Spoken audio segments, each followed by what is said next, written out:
सोलापुरात काँग्रेस पक्षाला मोठा धक्का बसला आहे। महापालिकेच्या निवडणुकीच्या पार्श्वभूमीवर काँग्रेसचे कार्याध्यक्ष सुनील बंदपट्टे यांनी पक्षातून राजीनामा दिला आहे। सुनील बंदपट्टे गेली 8 वर्षे काँग्रेस पक्षात सक्रिय होते। राजीनाम्यानंतर त्यांनी भाजपकडून इच्छुक उमेदवारीसाठी अर्ज दाखल केला आहे।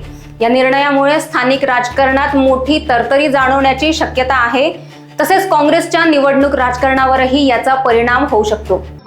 आपण बघताय मागील अनेक वर्षांपासून काँग्रेस पक्षाकडून मी खूप काम केलं, परंतु मी ज्या भागात राहतो शहर उत्तर, त्या भागातील जनतेने मागील 25 वर्षांपासून आपले जे विजयकुमार देशमुख मालक आहेत त्यांना निवडून दिलं आहे। माझे जे सगळे कार्यकर्ते आहेत, जनता आहेत, त्या सगळ्यांची एकच इच्छा होती की मी भारतीय जनता पार्टीतून काम करावं येणाऱ्या काळात।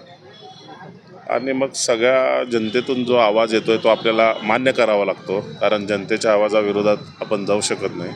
त्या जनतेच्या आवाजाचा आदर करत मी आज भारतीय जनता पार्टीकडून प्रभाग क्रमांक 4 मधून इच्छुकचा फॉर्म भरला। म्हणजे काँग्रेस सोडायचं कारण काय, म्हणजे काय? बघा, कधीतरी एक वेळ अशी येते की आपल्याला ठरवावं लागतं की आता येणाऱ्या काळात आपल्याला कुठल्या पक्षाकडून काम करायला पाहिजे, कुठल्या पॉलिसीज असतील किंवा निर्णय असतील किंवा ज्या वेगवेगळ्या माध्यमातून काम केलं जातं, पक्षीय विचार असतील। आणि मला वाटलं येणाऱ्या काळात आपल्याला भारतीय जनता पार्टी जो विचार घेऊन चाललेला आहे पुढं, मला त्या पक्षाकडून काम करावं असं वाटलं। कारण एकंदरीत आपण सगळे जनतेचे प्रश्न सोडवण्यासाठी कार्यरत असतो आणि एकंदरीत जेव्हा जनता जनार्दनच ठरवते की नाही बाबा आपल्याला हा माणूस या पक्षातून हवा आहे। आणि मी ज्यांना भेटीगाठी केल्या मागच्या 3 महिन्यात 6 महिन्यात, सगळ्यांचा एकच आवाज होता, साहेब तुम्ही भारतीय जनता पार्टीकडून निवडणूक लढवावी, अशी सगळ्यांची इच्छा आहे। मग इनफॅक्ट भारतीय जनता पार्टीतले पदाधिकारी असतील, नगरसेवक असतील, त्या सर्वांच्या प्रेम म्हणूया, पाठबळ म्हणूया, म्हटलं की नाही आपल्याला या भारतीय जनता पार्टीकडून लढायचं आहे। त्या अनुषंगाने हा निर्णय घेतला। शहरातलं 2 नंबर पद होतं काँग्रेस पक्षाचं तुमच्याकडे कार्याध्यक्ष म्हणून, कसं पाहताय एकंदरीत आता येणाऱ्या काळामध्ये काँग्रेसकडून निवडणूक जी आहे ती लढवणार नसल्याचं दिसते आणि भाजपामध्ये प्रवेश जो आहे तो कशा प्रकारे होणार आहे? आता तर आपण फॉर्म घेऊन आलो, येणाऱ्या काळात आपल्याला कळेल की भाजपाकडून कशा पद्धतीने आपलं काम होईल। निश्चित काँग्रेसचं पद असताना मी त्या पदासाठी मागील 8 वर्षापासून न्याय दिलेला आहे, हे आपण सर्वजण जाणता। आणि जनतेला पण माहिती आहे की मी कायम जनतेच्या सेवेखातीर, जनतेच्या सामान्यातल्या सामान्य प्रश्नांखातीर काम केलेलं आहे। आणि येणाऱ्या काळात भारतीय जनता पार्टीचे आपले राज्याचे मुख्यमंत्री असतील देवेंद्रजी फडणवीस असतील, शहरातील आपले शहर उत्तरचे आमदार असतील विजयकुमारजी देशमुख, किरण मालक देशमुख यांच्या नेतृत्वाखाली येणाऱ्या काळात मी काम करेन। म्हणजे काँग्रेस आणि शिंदे साहेबांची याविषयी काय चर्चा नाही, अजून याविषयी काही चर्चा झालेली नाही आहे। मी निश्चित त्यांच्यापर्यंत हा मेसेज पोचवेल। म्हणजे तुम्ही प्रणिती शिंदे यांचे खंदे समर्थक होता, तुमची दहीहंडी जी आहे ते कार्यक्रम जे आहे मोठ्या जल्लोषात साजरा करत होता आणि प्रणिती शिंदे यांना प्रमुख पाहुणे म्हणून बोलवत होता, तर आज काय म्हणजे नाराज आहे का तुम्ही काँग्रेसवर किंवा प्रणिती शिंदे? काँग्रेसवर नाराज असण्याचा, बघा मी सांगतोय, प्रणिती शिंदेंवर नाराज असण्याचा काय प्रश्न आहे।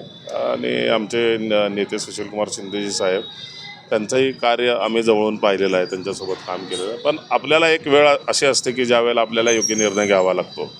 आपल्याला हे सगळं जनतेसाठी करायचं आहे, लक्षात घ्या। आणि जेव्हा जनता स्वतः निर्णय घेत असते तेव्हा जनतेच्या मताविरोधात जाण्याचं धाडस आपण करायला नाही पाहिजे। आणि शेवटी जनता, कार्यकर्ते यांच्यासाठीच आपण आहोत, ज्यांच्या जीवावर आपण प्रतिनिधी म्हणून निवडले जातो। जर त्यांच्या आवाजाचा, त्यांच्या मताचा जर आदर आपण करू शकलो नाही तर आपल्या सेवेचा काय अर्थ उरत नाही। आणि एकच होतं की बाबा जनतेला असं वाटत असेल की मी भारतीय जनता पार्टीतून काम करावं, तर त्या निर्णयाचा आदर करत मी हा निर्णय घेतला आहे। म्हणजे असं काय नाही की मी काँग्रेस पक्षावर नाराज आहे किंवा काय, पण जनतेच्या आवाजाखातर, जनतेच्या मताखातर, जनतेचा जो निर्णय घेतलेला आहे त्यांची सेवा मला पुढं भारतीय जनता पक्षातून करावी अशी त्यांची इच्छा होती आणि त्या अनुषंगाने मी हा निर्णय घेतला। एकंदरीत किती वर्षाचा प्रवास तुम्ही काँग्रेसमध्ये केला आणि तो आज थांबवला तुम्ही? साधारण मागच्या 9-10 वर्षांपासून मी हा प्रवास केला आहे। OBC सेक्रेटरीपासून सुरू झालेला प्रवास कार्याध्यक्षपदापर्यंत येऊन पोचला आणि मग आता थांबाचा निर्णय घेऊन भारतीय जनता पार्टीमधून पुढील काम करण्याची तयारी सुरू। म्हणून आता जनतेच्या मनामधलं तुम्ही होता, आता जनता काय म्हणजे तुमच्या प्रभागामधून तुमची काय म्हणजे नाही, एकंदरीत मागील 25 वर्षाचा जर तुम्ही इतिहास पाहिला तर शहर उत्तरमध्ये विजयकुमारजी देशमुख मालक यांचं नेतृत्व जनतेने मान्य केलेलं आहे आणि त्याच नेतृत्वाखाली काम करायचा निर्णय पण आम्ही घेतलेला आहे। Bureau report, Lokvahini media, Solapur.